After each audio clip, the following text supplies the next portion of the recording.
안녕하십니까. 중년 자산가 분들의 고민을 풀어보는 시사 정보 유튜브 채널 YN타임즈입니다. 만나 뵙게 돼서 반갑습니다. 이번 시간은 대표님께서 꼭 보셔야 되는 2021년 정부 부처의 각종제도 이렇게 달라집니다라는 내용을 가지고 여러분들과 같이 한번 어떤 내용이 달라지는지 한번 체크해 보도록 하겠습니다. 여러 파트가 있겠지만 정부 부처 중에서 금융, 재정, 조세 부분들에 대한 기획재정부하고 국세청 부분들에 대한 것을 중점으로 보도록 하겠습니다. 먼저 조세 특례 제한법성의 세액 공제 부분들에 대한 겁니다. 예전에는 결손금이 발생해서 납부할 세금이 또 없거나 하더라도 그것에 대해서 당해년도에 공제를 받지 못하면 언제 당해년도에 공제를 받지 못하면 그것이 없어지고 그렇게 됐었는데 이제는 이 부분들에 대한 것이 5년까지 또 그것이 현행에서는 한 5년 정도까지 유예가 안 됐는데 이걸 앞으로 몇 년으로 한다? 10년으로다가 확대해서 기업들에 있어서의 투자 리스크를 경감을 시키고 충분히 공제를 받을 수 있도록 그렇게 해주겠다라고 하는 부분들에 대한 겁니다. 그래서 세액 공제에 대한 2월 공제 부분들에 대한 조세특례 제한법에서 어떻게 됐다? 10년으로 확대가 됐다. 단 2021년 1월 1일 이후 소득세의 법인세금부터 적용된다는 거 여러분들께서 알고 가시면 될 것 같습니다. 두 번째, 부가가치세 간이과세 적용 대상 확대입니다. 현행 부분들에 대한 거 공급 대가가 전년도 해서 4,800만 원 부분들에 대한 개인 사업자 및에 대해서 적용됐던 거라면 그것이 얼마로다가 확대가 된다? 8천만 원 부분으로다가 확대가 된다라고 하는 거예요. 그래서 간이과세자 중에서 부가가치세 납부 의무 면제 대상자 기준이 연매출 3천만 원 미만에서 그것도 마찬가지로 얼마? 4,800만 원 미만 과세자로 확대됐다라고 하는 내용에 대한 것도 있습니다. 세 번째는 사실과 다른 계산서 발급, 가산세 대상 확대 부분들에 대한 거를 나와 있습니다. 기획재정부에서 거래질서 확립 및 세액 기반 확충을 위해 계산서 발급, 수취인, 계산서 합계에 대한 제출 의무 위반 시 가산세 대상자가 확대가 됐어요. 대상자가. 오케이. 현행에서는 복식부기 의무자인데 이것을 누구한테까지 확대가 됐냐 그러면 비사업자. 오케이. 비사업자. 그다음 이 부분들에 대한 거. 그다음에 간편 장부 대상자들로 해서 그동안 빠져 있었던 부분들에 대한 것이 이분들까지도 어떻게 된다? 말 그대로다가 사실과 다른 세금 계산서를 발행하게 되게 되면 과세하겠다. 그러니까 그런 것들을 잘 해서 할 수 있도록 해라라고 하는 내용들이 들어와 있습니다. 자, 이번에는 뭐냐면 개인 사업자의 업무용 자동차 전용보험 가입 의무가 신설이 됐어요. 이게 신설이 된 내용이 되는 거죠.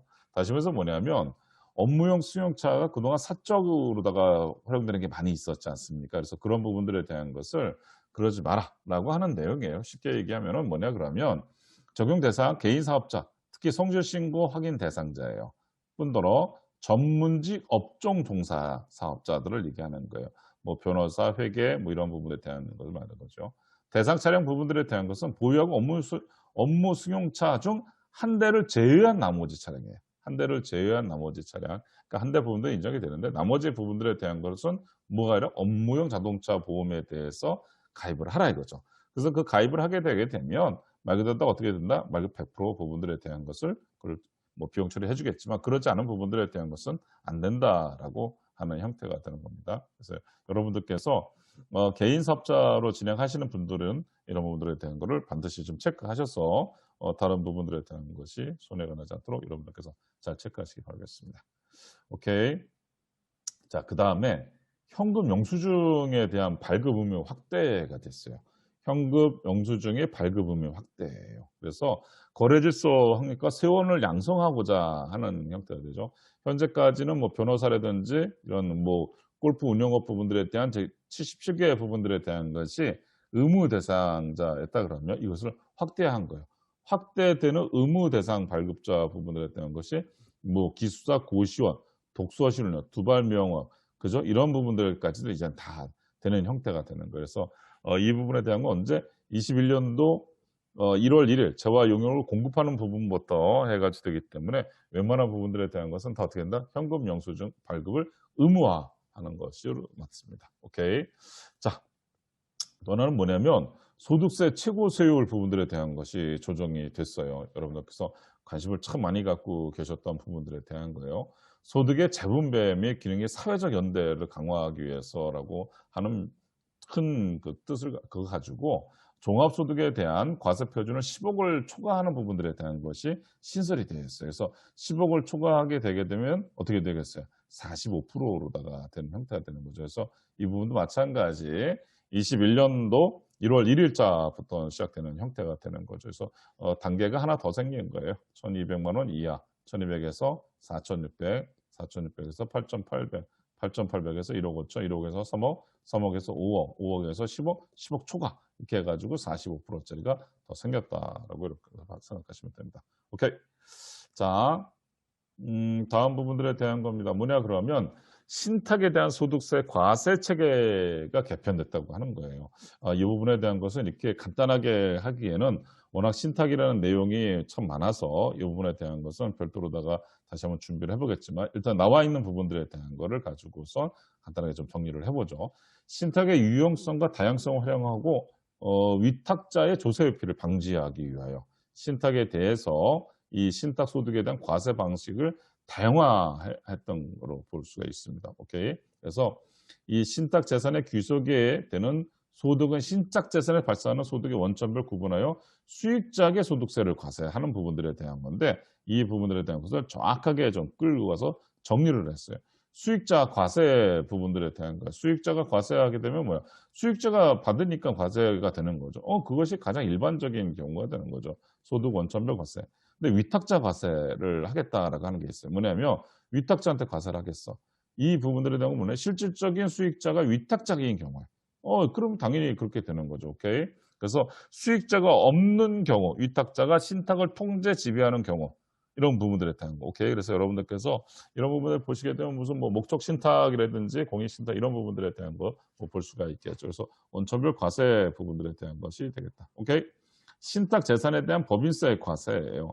신탁 재산 부분들에 대한 거예요. 수익 증권별 목적 신탁증 이렇게 돼서 여기는 목적 신탁증에서 이런 거 선택하는 거예요. 그래서 말 그대로 신탁 재산 부분들에 대해서 먼저 누가 하는 거예요. 수탁자 부분들에 대한 것이 하고 나중에 뭐가 있는 거예요. 그래서 나중에 진짜로다 그걸 누가 받게 되게 되면 받는 사람들한테 모르겠다 배당 소득세를 과세하는 거로 해서 1, 2단계를 가져가겠다라고 하는 그런 부분들에 대한 겁니다. 오케이.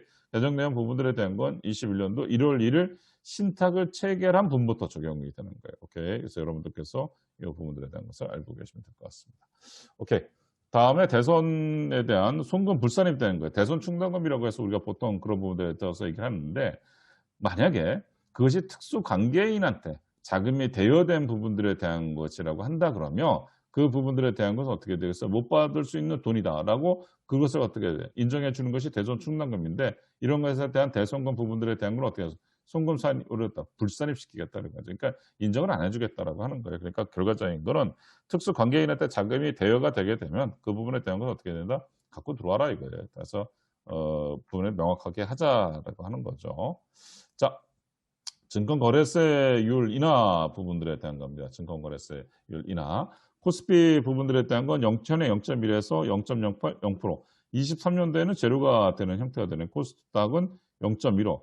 그 다음에 기타 부분들에 대한 거는 비상장 주식이 되겠죠. 이거는 어때요? 0.35. 그런데 여기에 분명한 게 하나가 있어요. 이게 0% 해가지고 증권을 주고받을 때 거래세가 없는 게 아니라 모는 유지를 한다 그랬었죠. 모는 유지를 한다 그러면 그 부분들에 대한 것은 뭐냐면 농어촌 특별세 부분들 0.15는 유지가 된다라고 하는 거예요. 오케이. 여러분들께서 이런 부분들은 잘 알고 계시면 될 것 같습니다. 소규모 법인 사업자의 부가가치세 예정 신고가 예정 고지가 신설됐어요. 예전에 이거 부분들에 대한 것은 없었어요. 법인 부분들에 대한 소규모 법인이라 하더라도 그런데 어떻게 되겠어요? 말 그대로다가 미리 예정 신고를 하게 되고 뭐 그런 부분들에 대한 거는 개인 사업자에서 받아줘서 하겠다라고 하는 거예요. 오케이. 그래서 요번에부터 시작되는 형태가 되는 거니까 여러분들께서 2021년 4월 예정 고지분부터 적용된다라고 해서 이런 분들은 미리 활용하시는 것도 아주 좋은 제도인 것 같아요. 오케이. 자, 지정 기부금에 대한 추진 업무 부분들에 대한 것이 이관이 됐어요. 기본적으로 다 뭐냐 그러면 비영리 법인에서 말 그대로다가 뭔가를 진행을 하려 그러려면 그것을 어떻게 주무관청에 가 가지고 그동안에 얘기를 다 듣고 주무관청에서 뭐야 말 그대로다가 해 가지고서 "어 그래. 너네들은 그거를 해라."라고서 인정을 인제 받았었는데 지금 어떻게 됐죠? 이거를 가지고서 주무관청에 가 가지고 하는 게 아니라 주무관청이 주 업무 부분들에 대한 추진 업무가 누가 돼요?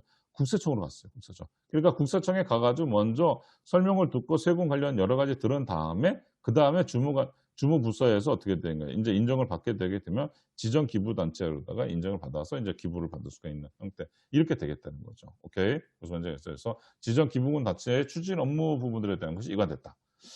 자 그다음에 상속세 전자신고 도입이 된 거예요. 아주 이 부분에 대한 것이 참 좋은 것 같아요. 이게 아주 시적절했었던 부분들에 대한 건데 인구의 고령화가 됐고요. 또 더구나 요즘과 같이 비대면 뭐 대면 여러 가지 지금 상황 있지 않습니까? 그래서 이게 그동안 없었던 상속세 부분들에 대한 것을 뭐냐 그러면 그러다가 전자 신고를 할 수 있게끔 해 줬어요. 오케이.